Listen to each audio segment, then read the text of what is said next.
We are live already on Facebook. Let things set up. My Facebook will load. That's my opening sentence. I have to set it up. I have 100 of these sentences. I will definitely make a movie out of it once this project is done. Things. Okay. We're done. I'm getting better at it. The echoes are all settled. Good morning, everybody from India, and good evening from wherever we are joining in. 73rd mom, just two more moms away from 75 moms interviewed and spoken to and brought to this world with their stories all shining. 75 moms are done, and it's unbelievable. So, just two more moms. We're all lined up. We're going to finish 75 moms this weekend. We have a beautiful, beautiful, beautiful mother yet again. And I just known her for a day, but I'm already so connected to her. She's been on my mind since I've spoken to her. It seems that I know her for very long, and I don't know what connection I have with Kelly. Kelly, welcome to the book, and welcome to this interview. I'm so I'm so happy that you are here, and I would like you to be introduced to the world as a very, very proud mom, and of course, Kelly. So, Kelly, go ahead. Um, let's talk about Kelly's journey till here, and then we'll move on to talking to you about you being a mom, and then the portrait project, and then henceforth from there. So, please go ahead and introduce yourself. Okay, thank you very much. I'm very honored to be here with you. So I first want to say thank you. And I think what you're doing with this book is absolutely incredible. And I feel honored just to be a part of it. So thank you for everything you're doing for all the moms in the world. But my name is Kelly Redmond, and I'm a mother of a 18-year-old daughter. And I was married for 20 years to a wonderful man, and then he unexpectedly passed away in 2020. So I've been journeying by myself with my 16-year-old daughter at the time, now 18. Just she and I on this journey, embracing everything and knowing full-heartedly that everything is happening to me, for me, actually, at the perfect time. I am a full-time worker. I work in home loans, so I help families get into homes. I have lots of other dreams, though, that I know now is my time because I'm literally by myself right now. So my dreams are starting to come to fruition. So my trade right now is mortgage financing, and I've loved that, but I definitely see that my journey is going to take a twist here, and I'm super excited. But being a mom is probably one of my favorite professions. And I knew from the moment I became one. I know everybody's journey as a mother is different. And I know that some mothers don't know what the heck they're doing as soon as they bring their baby home. But for me, that was the one thing that I didn't have to ask a million people for their advice on what to do with my daughter. I intuitively knew every step of the way, even today, what my daughter needs. Right. And so being a mother is probably one of the most rewarding positions, if you call it, that I've ever had in my lifetime.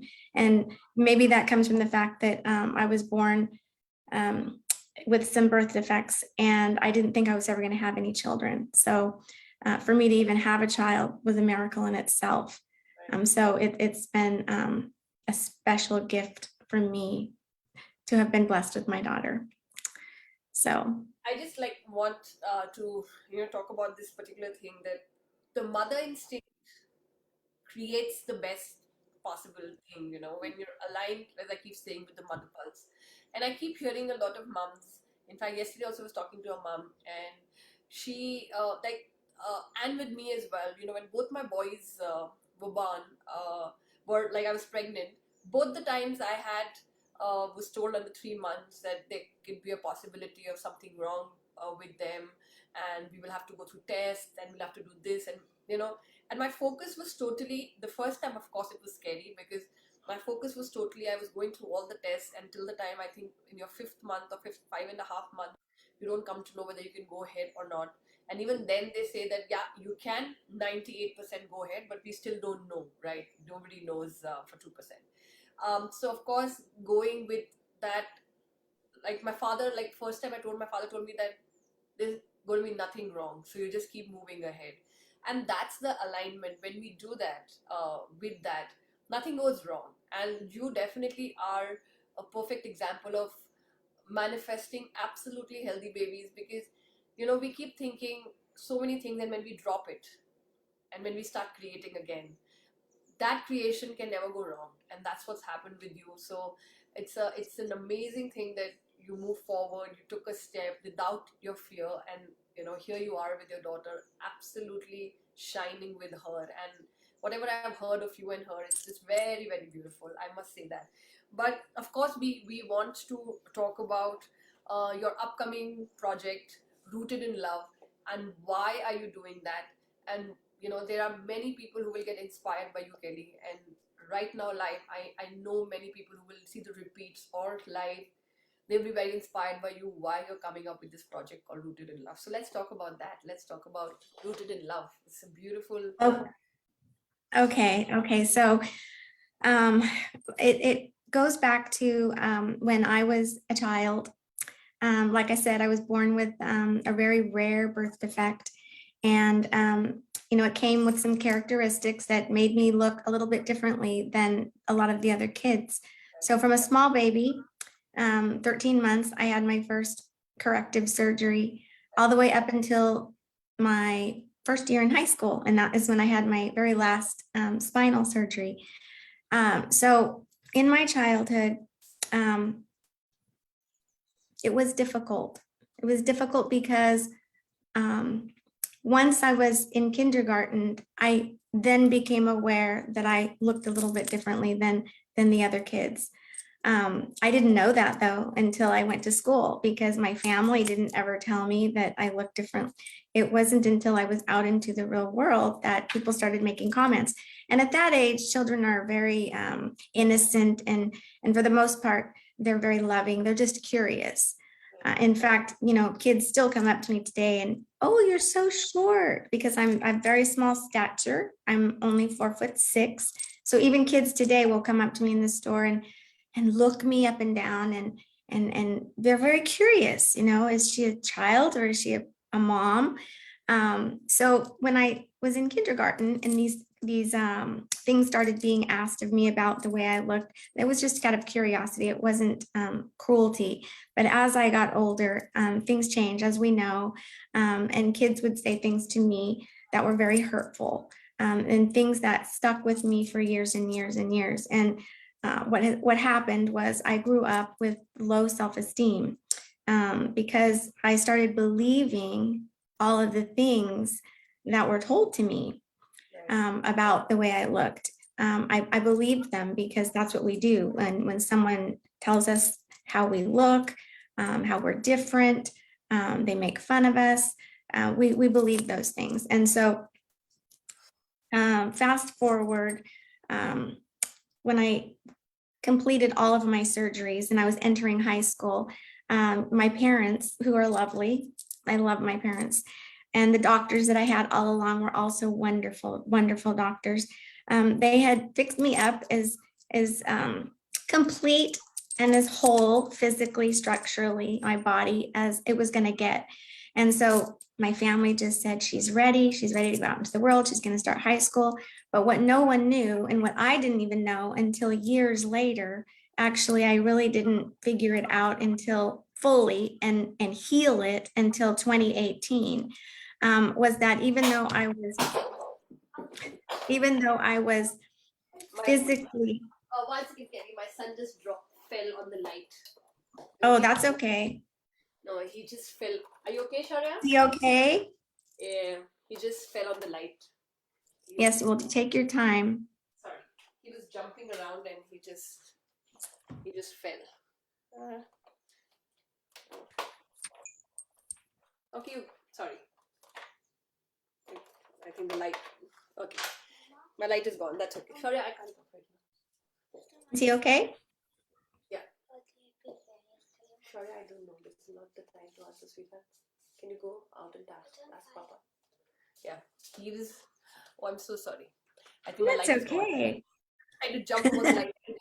The whole light fell on him. Oh Um, my goodness.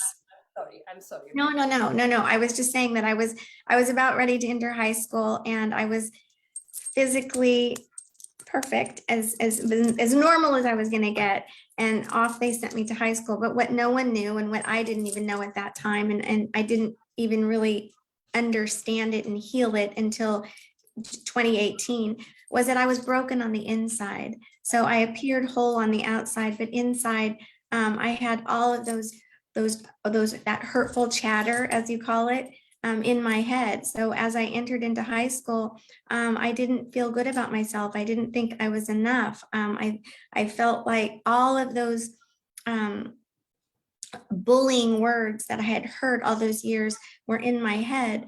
And so as I entered my high school years, I was broken on the inside. And as a result of that, I didn't have a very good high school experience. And even into my early adult years, I didn't make good choices. I didn't make good relationship choices because I didn't think I was good enough. And in looking back, what I feel like would have really helped and maybe even eliminated those feelings that I had was, as I was having all of those corrective surgeries and in the hospital, if I could have had somebody alongside me working on my inside, my self-worth, that beauty is, inside, and that I was created. I finally know now that I was put in this body for a reason. And I have a special purpose, and I know what it is. It's to walk alongside these children and their families and encourage them to know that they were created the way that they are for a special purpose. And I know a lot of times our creator is referred to as the potter, and we're the clay. And I just love that analogy that some clay is made for common use and some is made for special purpose. And that just really hit home for me. And I feel like if I had known that growing up, and been taught about self-worth and self-love, that's why I want to call it rooted in love, because we're all rooted in love. We are love. You're love and I am love. And I want these children to know that as they're going through these processes in the hospital, I want to work alongside them on their minds and the power of their thoughts, and help them with their self-worth, so that by the time they get done with their medical procedures, that inside they're going to love themselves.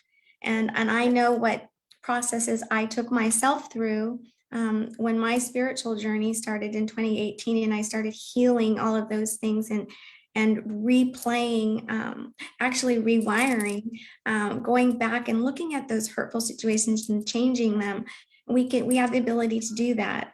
And I want to be able to walk alongside these children and show them that way, if at that point they've had those same chatter that I had as a child. I can just visualize myself doing it. I have plans of exactly how I want it to look like. And I can just see the parents. I can just see the parents being so grateful that they're seeing a little light shine in their child again. A child in a hospital that's having a hard time. I'm gonna be with them, and it's going to change them, because I'm going to turn on that little light inside of them so they can shine.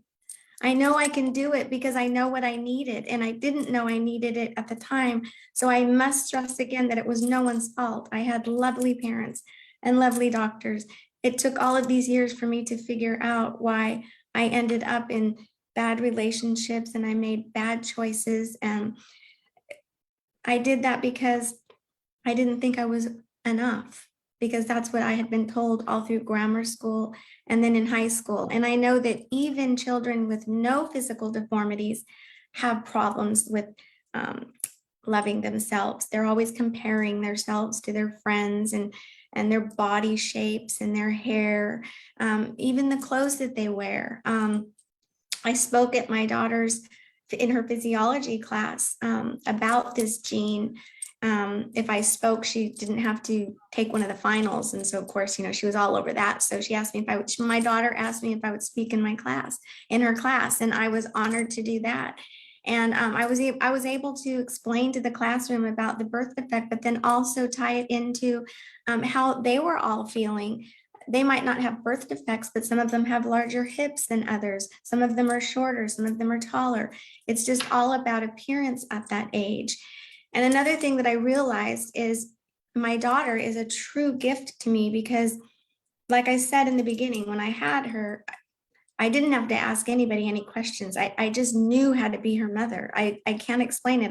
I wasn't one of those mothers that needed a book, or I didn't need to ask everybody a bunch of questions. I just intuitively knew what my daughter needed until she became a teenager. And when she became a teenager, that's when my problems started. And that's when this all surfaced. I realized that when she became a teenager, I was so fearful for her that she was going to have make some of the choices that I made as a teenager.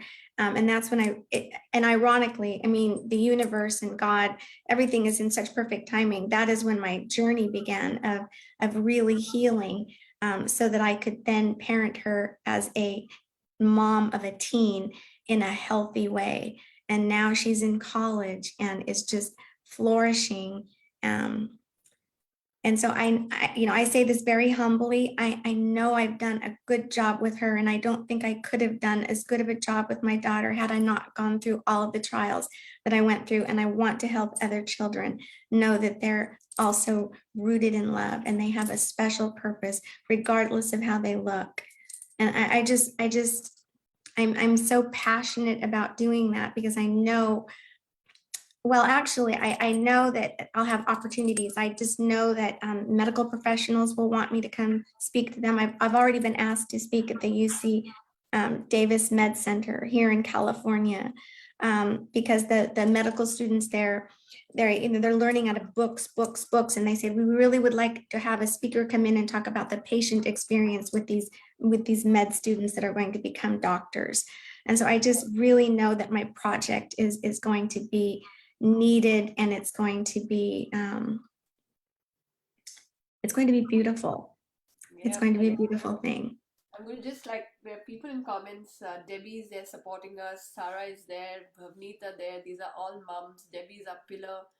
And as I mentioned, that you've been on my mind because since I've spoken to you, uh, like, of course, every interview teaches me something and it takes me to next level. But since I've spoken to you, there's something that's like just surrounded me in this whole thing. And the fact that, as you keep mentioning as well, that your parents loved you and everything was very loving, but yet broken inside, uh, right? And when we're trying to view, like from our side, we're trying to do everything and we think we are being very loving, but just ignoring the inside of ours and what's happening, is what we are doing to our children's, is supportive or not so supportive, or is it the support that they need? I think these kinds of conversation must be had by all children. Like we must talk to them about the support they need rather than the thing we think that support we are trying to provide. And hence, like as you mentioned to me and you said that I was physically being corrected but mentally totally broken, like internally I was totally broken. And which led to many steps for you, and of course experiences, and you've become this human being, and you've aligned and you've connected that all that happened so that I could become this. And I absolutely believe in that, because somebody like you really needs to be out there to take this message out, because many are still physically correcting everybody they love, you know and maybe including me. Like maybe it's making me think when I'm raising my children, that am I giving them the support they need or the support they want, right? And both can be true. Like sometimes we parents think that this is what they need and they don't know what they need, and there's something else that they want, and that's the conversation we must start. And you bringing it straight to them as a program, and introducing it and becoming that bridge between a child's heart and a parent, is so needed, Kelly. It's so needed. And your story is so inspirational because you've done it. Like nothing stopped you. Nothing stopped you to reach where you've reached. And I think your daughter, I have a feeling, is going to multiply this message even more. I don't know why I feel that. She is going to reach, not as a pressure on her, but I think the more you keep doing this work and she sees her mom shine, she is going to take this message ahead many folds, and you will not be alone taking this message, and you'll start. I will do it for sure. That I since yesterday I spoke to you and I told you, and today as well in this live I'm saying that whatever your message is and whatever help you need here in India, within my premises, I can do. I will take it there because this is so needed. I'm not the same person since I've spoken to you yesterday.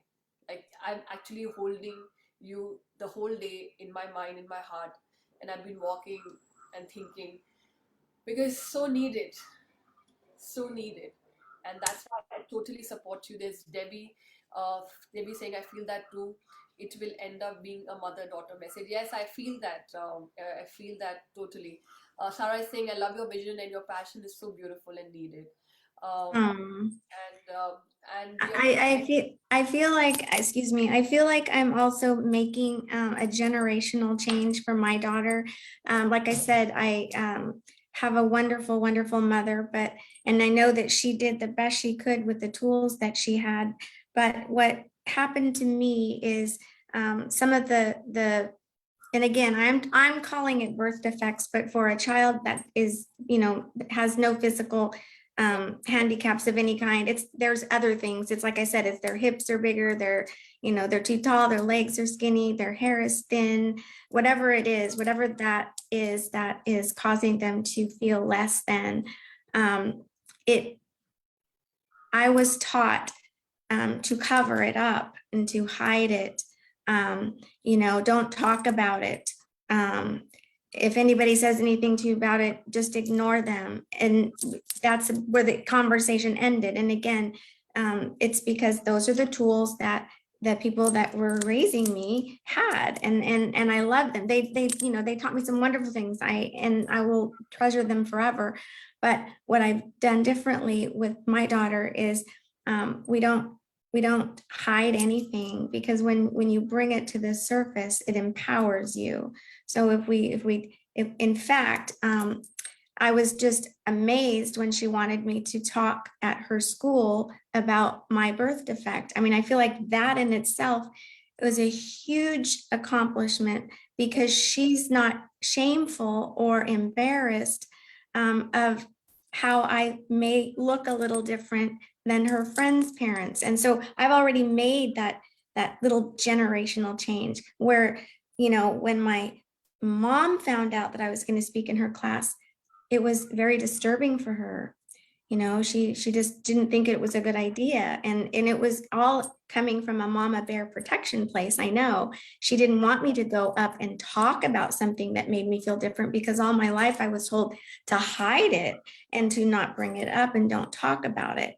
So for me to tell her I'm going to go up in front of all of her friends and I'm going to talk about this, and it was physiology, so I had to talk about the scientific part of it. But like I said, I tied it into that. But I mean, that's the other thing that I want to teach people, is not to hide things. This is who I am, and this is who I was created to be. And I'm finally understanding, like I said before, why I was put in this body. And I wouldn't have wanted it any other way now, because I wouldn't have been able to parent my daughter the way that I did had I not been born this way. So it's like I feel like I saved her from so much pain because I went through it and I could watch it. I have such good intuition. The other thing with moms is you need to be present with your girls. You need to be present with your boys. But I just know from my experience, you need to be there as much as they need you to be there. There are going to probably be some children that are fine, and then there are going to be other children that need a lot of that talking. And I think that me being a present mom was such a beautiful thing, and it enabled me to guide her and just gently put her back on track when I could see that she was getting off, because I know how I got off and I know exactly what that looks like. So as soon as I saw it happening, I was able to gently guide her back. And those are the conversations that I would like to have with all these children. Yes. I see myself, even my Rooted in Love project could even be speaking at schools like I Oh, did. absolutely. Oh, absolutely. Absolutely. One of the students came up to me afterwards and she said, I feel like I just, listening to you, I feel like I just got spiritually cleansed. So I know it will work. I know it will touch kids. I know that they will hear me, and I know that I can help them. And Yes. I wish that there was someone like that for me at that time, but they're just, like I said, I didn't even know I needed that at the time. I didn't know it Exactly. till years I later. like to just mention that everything was placed, like I also keep saying, everything was placed.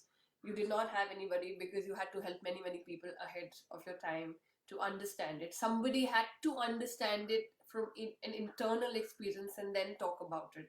Like, and when you're talking about this speaking, so I have an older brother who's 6 years difference, and my mom was schizophrenic, and of course there was some violence, and then she was taken away when we were 6 because we had a big joint family, and a lot of chaos was coming up for the entire family, and the new kids were getting scared of all the experiences. So like they had to take her away from us, and we stayed back. And I was a very, very silent kid, not this chatter shikha that you see today. I was a very, very quiet kid. And I moved forward with not speaking and always being very shy. And, so did my brother, like both of us did. But of course, he was 6 years ahead of me. His ability to remember what was happening and longer exposure to all that was something that made him a very closed person. And by the time I was 9 or 10 years old, and my dad was very busy with raising the family, and he was like the grandfather of the family, so he had many family issues, plus, of course, earning. And at that time, my uncle I was very close to him, and he used to help me, uplift me, the talking part you're talking about, but I still didn't. And one fine day, the psychologist who my dad's friends told my dad that, you know, your older one, he's already hitting the teens. I don't know whether you can bring him back to any kind of correction right now, because he's reached that point where he's made his decisions and he knows how he wants to go ahead, and it will take a lot of time and a lot of effort. But this girl is still young. You can still save her from where she's going in and what decisions she's making. And that was the day, Kelly, my dad made a decision that it's enough. And every day, my dad would sit with me and have a conversation. I couldn't speak English in India. I would come back and I would say, "Hey, Dad, I'm so embarrassed. I can't even speak English, and all these people keep speaking English." And he would like, "Fine, let's go." And so he decided that every single day we will be talking in English, and if you go wrong and people make fun of you or they bully you because you're speaking the wrong English, we'll just go ahead and say fine. Like you can laugh with them and then ask them what the right thing is so that the next time you don't make that mistake. So he gave me that courage at the age of 9 that it's okay. I mean, you laugh with them because if you've spoken the wrong way and they're laughing, first of all, it makes them quiet, right? So it makes Mhm. quiet because you start laughing as well. And the minute you start Right. laughing, then ask them what the right thing is so that the next time you don't make it. Or come to me and say what's the right thing and we will work together. And of course, he worked very hard. He left all his work to making me like I'm the only photographer in my family. Everybody went into business, very focused, academic. I was not doing well academically. The reason I'm telling this story is that I ended up becoming India's first baby and child photographer, the only child who was being covered by newspapers and big magazines, etc. And many people told my dad that, in India, there's like photographer, what will she become? And she wants to choose baby and child photography. Nobody's even heard of it 20 years back here. Like, what are you talking about? Where are you putting her? You're totally wrong. And Holly kept on saying, "Do you want it?" I said, "Yes." "Do you really want to do it?" "Yes." And he always said yes to things. And the reason I'm bringing this out today is because you're going to be working with children at the places that I would go to and say that I'm going here. And he would just go find out from his friends. He's like, "Oh my God, this is a dangerous place she's going in." And like one of his cop friends said, "Oh, where your daughter is going to shoot right now is all criminals reside there. We have a lot of encounters there, so don't let her go there." And my father, Kelly, at that time said, "Well, she's decided that she wants to go and shoot the elephants because the elephants were there, and I had to do a story on elephants, and it was near the river in India. And he said, I will go with her. She's not going to stop. She will not stop. And I remember he's like, can I like take one of your cops with me if there is some problem? And we requested. And you know, this father of mine just quietly allowed this 18, 19-year-old to go to these dangerous places where he could be with me. He would just drop his work and come with me. But he never stopped me. It was always a yes. And today I'm a parent. I do say no to my children. And then I go back to my father and I'm like, how have you allowed me to like just saying yes to everything? Like what kind of a parenting? It worked beautifully with me, but it's very difficult to keep saying yes, you're right, let's go ahead, I trust you. It's a very tough parenting to do, you know. And what do you think about that? And my father has done that to me. I am lacking it, honestly speaking. As a mom, I still say no, don't do that, or don't do this, and I go back to my dad like, I have never heard you say no. And that's why no matter what I do, he always says, yes, go ahead. I think you're right. And it's made me see such beautiful and some really unbelievably shocking things as well in life. But all done with the support of a father who said, I'm with you. Nothing will happen. Go ahead. And doing that to a girl in a joint family in India was very unheard of 20 years back. It was a very unheard Wow. kind of parenting 20 years back. And everybody kept on saying that, you know, she doesn't have a mother and people will blame you if something goes wrong. So you behave yourself. People will just keep telling him that, you know, if something goes wrong, they will say, see what happened, he overdid it, right? And he's like, Oh, nothing will happen, she'll be fine and I'm fine. And so that's what I'm hearing when you're saying about that the fact that somebody needs to keep saying yes, go ahead, what you're feeling, it's okay, like go ahead, we are there, yes, do it, you know. So yes, I totally, the story came out because I could feel my father, like, which is a like my, I consider my father my soulmate, and I could just feel him when you were talking, and I could feel his spirit with many many children that need somebody like you or my dad to say, go on, it's okay, you're fine, it's all fine, you know. And that's what makes me little emotional, and I'm literally been in tears since yesterday thinking about you, Kelly. So where do you want to take this project from there? Like, how do you want to start it? I know you're still in the process of doing it. What is the support this community can give you? Are you going to start a page which we can support you in? Are you going to start something that we can share? Because it's really resonating with me. This is really resonating. This needs to be done at my personal level also to support you. What can we do, Kelly? oh boy, let me think. Since the time is now for me, and it literally just became now because my husband passed away and my daughter's off to college. So it's literally my time. So I'm just beginning this right now. I feel like my audience is ranges. It ranges from the children in the hospitals to the parents of the children's to the medical professionals. Because I've already been asked, like I said, once to speak at the UC Davis Med Center. I know who my audiences are. I feel like I just need to get my curriculum together and then just start presenting it. And I think my opportunities will come. So I'll give some thought of how you can support me. Just maybe hold space for me. Yeah, Um, you're already here. We have so much. Look at Debbie, look at Vilma, look at everybody already holding you, Kelly. All of us are going to hold you really, really strong. We're already there. That's happened. Uh, uh, Thank you. I love all of you. I love all of you for that. And I'm also trusting in my higher power that the things will come to me that I need for this to take off. I know it's going to take off.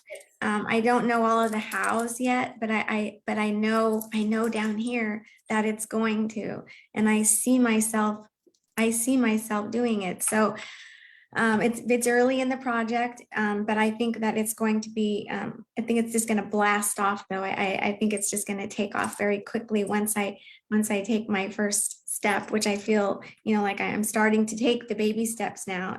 I just have to get my curriculum down and then present it to my audiences, and I think from there. I see myself at schools, at foster. I see myself even at shelters. I volunteered at women and children's shelters. There's children there that need to hear this, especially, they're in shelters because they came from broken homes. And I think that those children, I think there's so many audiences that I can speak this to. Like I said, ranging from hospitals to schools. I'm Absolutely. so excited. I'm so excited to I'm so do it. excited for you as well. I'm so excited for you as well. And I know that it's already started, Kelly. It started today. The project like has started today, and many things are going to come to you, and the support will be there. It's totally needed because your heart is really needed, and I know whatever you went through, this is why you went through it. You're right about that. You're totally right. I am. I know that. I know that. I finally know that. And even though it was hard, Yes, I wouldn't have wanted it now that I went through it all and I raised my daughter. I wouldn't want it any other way. I yes, wouldn't want it any other way because I wouldn't have been able to be the mom that I was or am right, if I hadn't gone through all of that. So I'm I can actually say that I'm glad I went through all of that because now I can help others right, right. and I can even help like the kids and the parents too. I mean, I know that the parents probably don't know what to do, what to say, how to help. Right. And I can be there. Right. Rooted in Love project. It's Well, unbelievable. rooted, yeah, rooted in love. And I picked that because we're all love. I feel like I'm love, you are love. We were created to be magnificent. And it's all inside of us. Each one of us has this power to be magnificent. And regardless of what you look on the outside, it's all on the inside. And so when I say rooted in love, because we are all rooted in love. And And when you say that it's all inside, people know it. Like here, people know it here. But when it comes to somebody who's lived it, and when she says it, it makes even more sense. And that's why some of us have to go through it to get the inner experience out, and tell the world what's it about, right? Because I think all of us have heard it. It's not about beauty. It's not about image. It's not about like like everything about parenting. Like we've heard it, and it's difficult to sometime internalize. Like right now, all my light system has fallen right in the middle of the interview, correct? And then like there was like thank God my computer didn't fall because my son was looking for his Lego. Now ideally, it immediately triggers a reaction to you. But when you become conscious and when you become this, and you align, which I say to the mother pulse or to somebody you get inspired, which would be you or my father, I would be like, my first reaction was after he was okay, what would they do or what would the mother pulse do? They say, he did it in an innocent way. It's all right. Nothing is broken, nothing is gone. Everything is still okay. It's just the light that's gone. And even if interviews, so with these interviews, also I'm trying to bring that out. It's a simple way of bringing it out that it's okay if our children are around. What is so serious that we will pin them down and say, out from here? We can, of course, request them, say, not the right time, we can't do it. But like this whole online world also, Kelly, is bringing what you're talking about. We're not understanding what they are going through because they are being taken away. India has been locked down, no schools for 2 years. They're restless. And then all of us like are going online, and we have these so-called important meetings, and if somebody comes, like a child comes in, we break them even with our words, and we say that don't come in, you've not understood, this is right, this is wrong, we are embarrassed. It was a Zoom, there were 100 people on the Zoom, and you're embarrassed. And even this in today's time is hurting people, like hurting these kids. And I would urge you to even incorporate that. Like we're not understanding what's the damage that this being online is doing to these children. So from ranging from somebody who's having a physical disability to somebody who's even struggling with COVID sitting at home. And this whole thing between parents and children that is going on should also come in, because that's the new world. That's the new world where this child does not know where to express, how to express, because everything has been taken away Mhm. from what they're meant to be. And I have really young kids, and like I have to consciously tell myself they are restless, and like this is okay. Like they don't have to be disciplined or be this thing, because what was like 50 people a day. When he went to school, he met at least 50 people and 50 different interaction, has all come down to his mom today or his dad sitting at home. And if I take that away also in the name of my work, my project, my things, yeah, it's breaking children down internally, the heart that you're talking about. So outside they're looking all okay, but I can see that even happening to children during COVID times. So I think Hmm. that must be spoken about through your project, because that rooted in love needs to come back to parents sitting at home with lockdowns. I don't know where the future is going, how, what all they will have to adjust to. And um, through this platform, I'm urging that we must bring that out, because my heart goes for all these kids, including mine, but all the kids who are locked down and are being told this is it. Adjust to the online. You have no other option. Stop it. Like, that's it. 6 hours of online is a must because I have work to do and you will be off. I mean, I'm very confused with, and Melanie should be here as well. And they're talking about visionary parenting. So you'll get many, many parents here who are talking about parents and collaborations where people can help you to move forward here. So I just want to Yeah, bring that up. yeah, you make a very, very good point there for sure. Yes. Absolutely. I've been, it's another thing which's been in my heart, and I want to bring it out through this movement about what's happening to children in COVID. Every single day and every single minute, a lot of them are breaking down, and they have no way to express it, no friends as well, to go and say, hey, my mom did this to me. Like, there's no, there's no way out. It's There's only no outlet, right? this Hmm. outlet, and I don't know what the repercussions would be if they don't uh, get to express, to climb trees, to fall, to fight, to do whatever. It's Yeah, really, all of the social interactions. and it's Yeah, there's definitely going to be an effect, yes, I yes, think, on these children that have yes, been in. yes, Hmm.